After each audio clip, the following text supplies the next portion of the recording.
প্রচারিত হবে সান্ধ্যকালীন স্থানীয় সংবাদ। সংবাদ প্রচারের পরপর মধ্যম তরঙ্গের পাশাপাশি FM ৮৮.৮ মেগাহার্টজে ঢাকা কেন্দ্রীয় অনুষ্ঠান রিলে করে আপনাদের শোনানো হবে। আসসালামু আলাইকুম। সন্ধ্যে ৭টা। বাংলাদেশ বেতার সিলেট সংবাদ পড়ছি শাহনাজ শিলা। সারা দেশের মতো সিলেটেও আগামী ১ জুন থেকে পালিত হবে জাতীয় ভিটামিন A+ ক্যাম্পেইন। এদিন ৬ থেকে ১১ মাস বয়সী শিশুদের নীল রঙের এবং ১ থেকে ৫ বছর বয়সী শিশুদের খাওয়ানো হবে লাল রঙের ক্যাপসুল। এ উপলক্ষে আজ সাংবাদিকদের সাথে মতবিনিময় করেছে সিলেট সিটি কর্পোরেশন। বিস্তারিত প্রতিবেদনে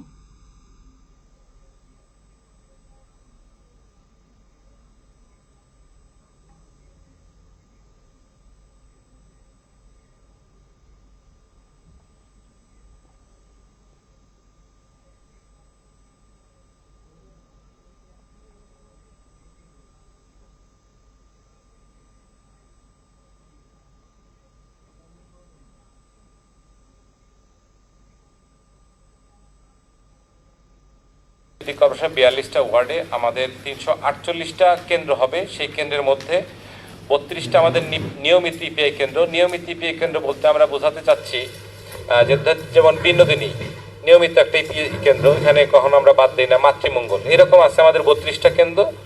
আর আউটরিচ সেন্টার আছে যেগুলো মাসে একবার করে হয়, সেরকম আছে আমাদের ২০৮টা টিকাদান কেন্দ্র, এগুলো ইপিআইয়ের ক্ষেত্রে। আর ভিটামিন A উপলক্ষে, ভিটামিন A ক্যাম্পেইন উপলক্ষে আমরা অতিরিক্ত আরও ৮২টা কেন্দ্র আমরা করেছি। আর অস্থায়ী ভিত্তিতে অতিরিক্ত আরও ২৫টা কেন্দ্র আমাদের থাকবে, যেগুলো মোবাইল হিসাবে কাজ করবে, ইমার্জেন্সি হিসাবে কাজ করবে। মোট আমাদের ৩৪৮টা কেন্দ্রে আমাদের ৬৯৬ জন ভলান্টিয়ার এবং ৮৪ জন সুপারভাইজার এই টোটাল কার্যক্রম পরিচালনা করবে। এবং আমাদের সিটি কর্পোরেশনের ঊর্ধ্বতন কর্তৃপক্ষ এবং স্বাস্থ্য বিভাগের ঊর্ধ্বতন কর্তৃপক্ষ সহ সমাজের বিভিন্ন শ্রেণী পেশার মানুষ, স্টেক হোল্ডাররাও এই কার্যক্রম পরিদর্শন করবেন। ক্যাম্পেইন সফল করতে এক্ষেত্রে সকলের সহযোগিতা কামনা করেন সিটি কর্পোরেশনের সচিব আশিক নূর। আপনারা অতীতের মতো আমাদেরকে যদি সহযোগিতা করেন তাহলে আমরা আশাবাদী যে আমাদের যে টার্গেট আছে ৭৮,১২৯ জন শিশু, এটা কম বেশি হতে পারে। তো সকলের কাছে আমরা পৌঁছাতে চাই। তো আমি আশা করব যে আপনারা সকলেই এই কার্যক্রমের সাথে সম্পৃক্ত হবেন। ১ জুন নগরের বাগবাড়িতে বর্ণমালা স্কুলে ক্যাম্পেইন উদ্বোধন করবেন ভারপ্রাপ্ত mayor Mohammad Moklisur Rahman Kamran. Vitamin A শুধুমাত্র অপুষ্টিজনিত অন্ধত্ব থেকেই শিশুদের রক্ষা করে তাই নয়, বরং ভিটামিন A শিশুদের রোগ প্রতিরোধ ক্ষমতা বৃদ্ধি করে এবং শিশু মৃত্যুর ঝুঁকি কমায়। ভবিষ্যৎ প্রজন্মের কথা বিবেচনায় সকলেরই এ বিষয়ে সচেতনতা বৃদ্ধি প্রয়োজন।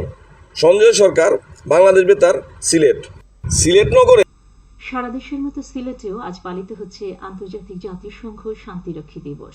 শান্তিরক্ষা মিশনে অংশগ্রহণকারীদের প্রতি শ্রদ্ধা জানাতে ২০০২ সালে জাতিসংঘের সাধারণ পরিষদ এই দিবসটির প্রবর্তন করে। বাংলাদেশ জাতিসংঘের শান্তিরক্ষা মিশনে সবচেয়ে বেশি সৈন্য ও পুলিশ প্রেরণকারী দেশ। এ উপলক্ষে ১৭ পদাতিক ডিভিশন সিলেট অঞ্চলের উদ্যোগে আয়োজন করা হয়েছে নানা কর্মসূচি। এতে প্রধান অতিথি ছিলেন ১৭ পদাতিক ডিভিশন ও area commander major general Chowdhury Mohammad Azizul Haque Hazari. এ সময় তিনি বিশ্ব শান্তি রক্ষায় বাংলাদেশের শান্তিরক্ষীদের আত্মত্যাগ ও বীরত্বের কথা উল্লেখ করেন। এতে সামরিক ও বেসামরিক ঊর্ধ্বতন কর্মকর্তা, শিক্ষা প্রতিষ্ঠানের শিক্ষার্থী ছাড়াও নানা শ্রেণী পেশার ব্যক্তিবর্গ উপস্থিত ছিলেন। সুষ্ঠু ও শান্তিপূর্ণভাবে উপজেলা পরিষদের ৩য় ধাপের নির্বাচনের ভোট গ্রহণ সম্পন্ন হয়েছে। আজ সকাল ৮টা থেকে শুরু হয়ে বিরতিহীনভাবে ভোট গ্রহণ চলে বিকেল ৪টা পর্যন্ত। এ ধাপে সিলেট বিভাগের ১০টি উপজেলায় নির্বাচন সম্পন্ন হয়। এখন ভোট গণনা চলছে। উপজেলাগুলো হচ্ছে সিলেটের বালাগঞ্জ, ফেঞ্চুগঞ্জ ও বিয়ানীবাজার, সুনামগঞ্জের ছাতক ও দোয়ারা বাজার, মৌলভীবাজারের কমলগঞ্জ ও শ্রীমঙ্গল এবং হবিগঞ্জ জেলার সদর, লাখাই ও শায়েস্তাগঞ্জ। ঘূর্ণিঝড় রেমালের প্রভাবে বৃষ্টিপাতের ফলে সিলেটে সুরমা, কুশিয়ারা ও সারি গোয়াইন নদী ৩টি পয়েন্টে বিপদসীমা অতিক্রম করেছে, প্লাবিত হয়েছে বেশ কিছু এলাকা। বন্যা দুর্গত মানুষের জন্য ইতোমধ্যে 56টি আশ্রয়কেন্দ্র স্থাপন করা হয়েছে। যে সকল এলাকায় ঝুঁকিপূর্ণ ও প্লাবিত হতে পারে সে সকল এলাকার ঘরবাড়ি, বাজার ও দোকানসমূহ থেকে জানমাল নিরাপদে সরিয়ে নেওয়ার জন্য স্থানীয়দের সতর্ক করা হচ্ছে। অতি ঝুঁকিপূর্ণ ও প্লাবনপূর্ণ এলাকার বাসিন্দাদের আশ্রয়কেন্দ্রে দ্রুত অবস্থান নিতে মাইকিং করা হচ্ছে। এছাড়া সকল নদীপথে যাতায়াতকারীদের সতর্কতার সাথে চলাচলের জন্য পরামর্শ দেওয়া হয়।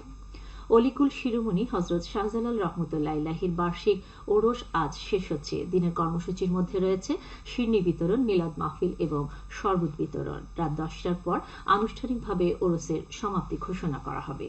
শান্তিপূর্ণভাবে ওরস সম্পন্ন করতে প্রশাসন এবং মাজার কর্তৃপক্ষ প্রয়োজনীয় ব্যবস্থা গ্রহণ করে।